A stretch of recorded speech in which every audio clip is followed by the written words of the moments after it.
playing so well. And that is an absolute... What's up, my wonderful peeps? Sports to the bone here again, man.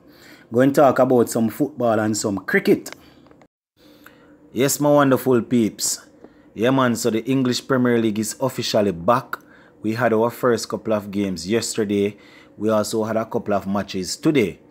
But just before we review those games, we're going to take a quick look at an ODI match that was played today between Australia and England.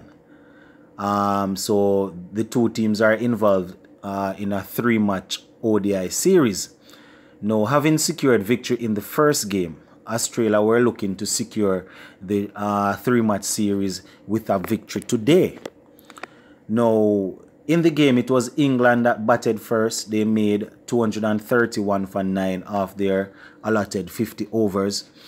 Not a very big score. The wicket wasn't really good for batting, so the players really had a tough task going out there to bat. But in the end, they got 231 for 9 off their 50 overs. It was Captain Owen Morgan that top scored with 42. Joe Root had 39, and Tom Curran chipped in with 37. Now, the chief bowling destroyers for Australia, we had Adam Zampa taking 3 for 36, while Mitchell Starc chipped in with 2 for 38. So that is how the wickets went. Having restricted England for just 231 for 9 of their 50 overs, no doubt the Australian players were looking and saying, boy, this is a total that they will be able to just go out there, play normal cricket shot, tick over the score, put away the bad balls, and just take time and nick away at the total. But I mean, this wasn't to be, because in their reply, Australia got off to a poor start, losing both their openers pretty early. It was the man himself, Jaffa Archer, that cranked up the pace in his early spell to get the early 2 wickets to start to peg the Australians back. However, Captain Aaron Finch and Marnus Labuschagne came together and they really put on some amount of fight. At the end, we had Finch top scoring for the Aussies with 73. Labuschagne getting 48, and Alex Creary getting 36. But with all these scores, it still wasn't enough, as there was a major collapse in the middle order leading down to the lower order, as Maxwell, Marsh, Hazelwood and Starc all went cheaply. So they basically run out of wickets. And as I said earlier, it was Jaffa Archer that was the chief destroyer, taking 3 for 34. He was strongly supported by Chris Wokes, who got 3 for 32. Sam Curran getting 3 for 35. So the Australians were really pegged back. I mean, they got off after losing 2 early wickets. Finch and Labuschagne came to the wicket, and they were there holding their own and playing some good cricket shots. But after getting out, there was a major collapse, and Archer, Wokes and Sam Curran just nipped away at the middle order and the lower order to get rid of the Aussies.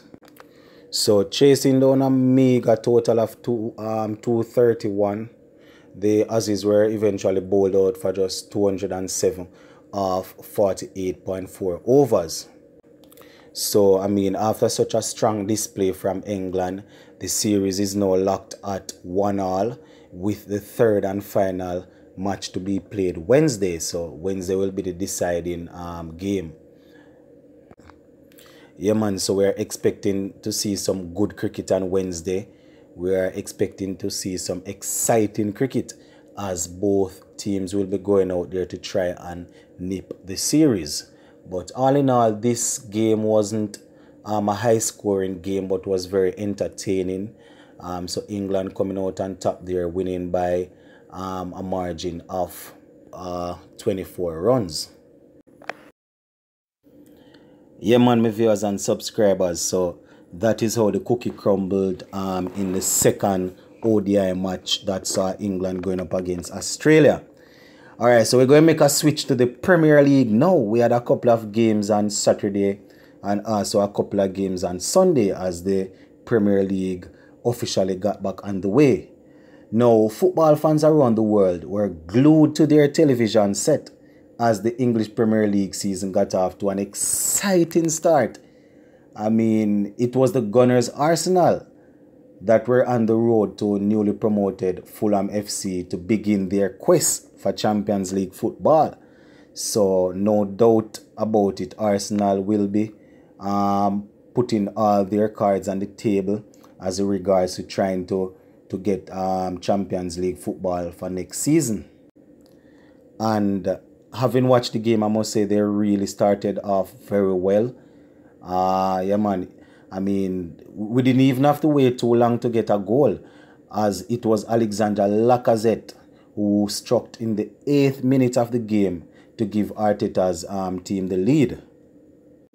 So Arsenal came out of the blocks very, very quickly on the opening day, and the lead was soon doubled. I mean, they didn't even have to wait much longer for the second goal, because in the 49th minute, the Brazilian defender, that's their new signing, Gabriel, headed home to double the lead. And 9 minutes later, the man himself, the new signing and his debut, Willian, produced a delicious cross to Aubameyang, who, as per usual, controlled effortlessly and curled a peach in the back of the net to secure all 3 points for the Gunners. So there we have it, Arsenal winning their first game by 3-0, albeit to newly promoted Fulham FC. I mean, it was a shock to the system for Fulham because they weren't playing to the pace of the Premier League. So I guess they got baptized on their first day because Aubameyang was running the channel. He was running off the back of the defenders. Willian was running circle around the players out there. So all in all, Arsenal basically looked good. I mean, it was just the first game, and we all know how the defense of Arsenal is, so we won't be able to properly judge them until they come up against quality teams. But 3 points is 3 points, and Arsenal managed to get 3 points out of their first game, so they are well on their way. And the second match of the new season, we had Crystal Palace at home to Southampton, and with transfer doubts still hanging over their talisman Wilfred Zaha, the Crystal Palace fans must have been worried, must have been wondering if their talisman will be able to perform, or will he be able to produce the goods with all the off-field antics that is going on. I mean, it didn't even take long to show why Zaha is such a hot commodity, because it was the 13th minute of the game that Zaha got a ball and finished a wonderful volley to score the lone goal of the game. So until the transfer window is closed, the Crystal Palace fans will be very nervous and very anxious as to what is going to happen to Wilfred Zaha. I mean, the coach, Roy Hodgson, in an interview came out and said, "Hear what? Zaha is still a Crystal Palace player, and he will be on the field to represent us. So until a transfer come, or until a transfer happen, Zaha is a Crystal Palace player. So they are not worried about the off-field antics." So, you know, Zaha showing exactly why he's such an hot commodity, scoring the lone goal of the game to secure all 3 points for Crystal Palace on the opening day of the season. Up next, we had champions Liverpool, and Liverpool were at home to newly promoted Leeds United. And I must tell you, for all the football fans who have not seen Leeds United as yet, they are looking really exciting. They are a very well-drilled team, a very well-oiled machine based on what I saw there going up against Liverpool. Going up against the champions, they didn't even come in and say, boy, they're going to sit back and try and hit them on the break. They were brave. They played some exciting football. They were, the transition of the ball from the midfield to the forward line players were, that was very good. So Leeds United coming into the big leads, they didn't even make it get to them head. They basically gave Liverpool a run for their money. And it actually took a hat-trick from Salah to basically drag the Reds home to victory. And eventually the Reds were able to outscore Leeds United by 4-3. But the Leeds United team, they were looking exciting and attacking. This Liverpool team is still not looking like the team that we saw last year. So I guess they are just working their way to back to fitness. We even saw a couple of errors from Van Dijk, a man who is usually very calm and composed. But yeah, man, Liverpool were able to kick off their campaign with a 4-3 victory. Now, in the next encounter, we had Newcastle going up against West Ham. And it wasn't good news for West Ham at all, for the fans of West Ham at all, because they got off to a losing start. And Newcastle were comfortably winners. It was their new signing, Callum Wilson and Jeff Hendrick, that were on the score sheet to basically give Newcastle 3 points. It was a very flat game. It was really good to see Callum Wilson out there on his debut, running the channels up top, leading the line. But West Ham seems as if they are short of something. They are going to need to really tighten it up there at the back, because they are really playing some sloppy pass out of the back. So if they are looking to finish in the top 10 this year, they're going to need to really tighten it up, and they are going to have to find a way to score some goals. But Newcastle were able to secure all 3 points against West Ham. Alright, so the next game that we're going to look at, we had Leicester City going up against newly promoted West Brom. And West Brom were baptized back into the league today as Leicester's talisman, Jamie Vardy, had a brace, albeit 2 penalties. But, we had a couple of positive in that game. Jamie Vardy getting on the score sheet twice. We also had Maddison coming in back from injury, making his return. Leicester City, they would have occupied the 4th spot for a majority of the season, of the last season, but fell off in the latter part, and that was also as a result of not having Maddison due to injury. But we saw him making a return today, so Brendan Rodgers will be happy to know that one of his main players are back and working on his fitness. So Leicester City were able to comfortably get past West Brom by 3-0.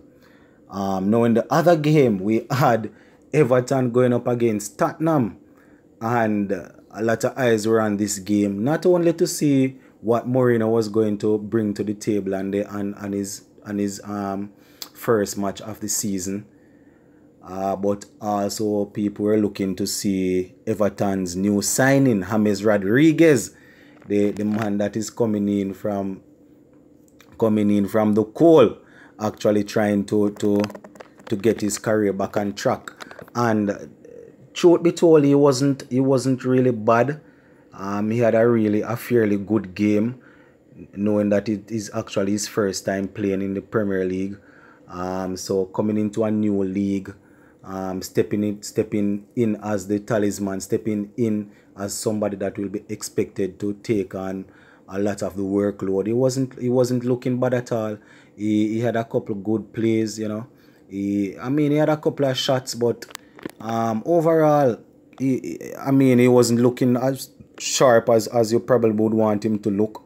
But at the end of the day, the season is just getting underway. So hopefully going down into the season, we will see the James Rodriguez of the 2014 World Cup. So so Everton were able to clip Tottenham by 1-0. courtesy of a goal from Dominic Calvert-Lewin, who scored a wonderful header. Now, Mourinho. Tottenham, oh boy, their talisman Harry Kane seems to be fit. I mean, you know, you won't be as sharp as you probably used to Harry Kane being, but the season is just starting. But you know, the overall Tottenham team seems as if they need a couple of players. They need a couple of good, maybe one or two good attacking midfield players to actually try and bring the ball up to the forward line players. They are still trying to sort out their defensive issue. So Tottenham is going to need to get themselves together if they are going to be looking to secure a Champions League spot. But all in all, the first two days of Premier League football back, I must say it's really looking good. The teams that were expected to win, they went out there and they got their 3 points. We're talking about the Liverpool, we're talking about the Leicester. You know, those teams went out and got their 3 points. So the other big guns will be coming up further down in the week. So you know, the league is going to be nice, man. This season, I mean, they are without fans, but the football is expected to be of the highest quality, because we have a couple of new signings in a couple of the teams. So hopefully we will be treated with some exciting football this season. Yeah, man. So we're just going to keep an eye on it. So that's basically what I wanted to talk about in this video. Sports to the bone, keeping you informed. Please remember to like, share, leave a comment. If you have not yet subscribed, remember to subscribe to the channel. I'm out.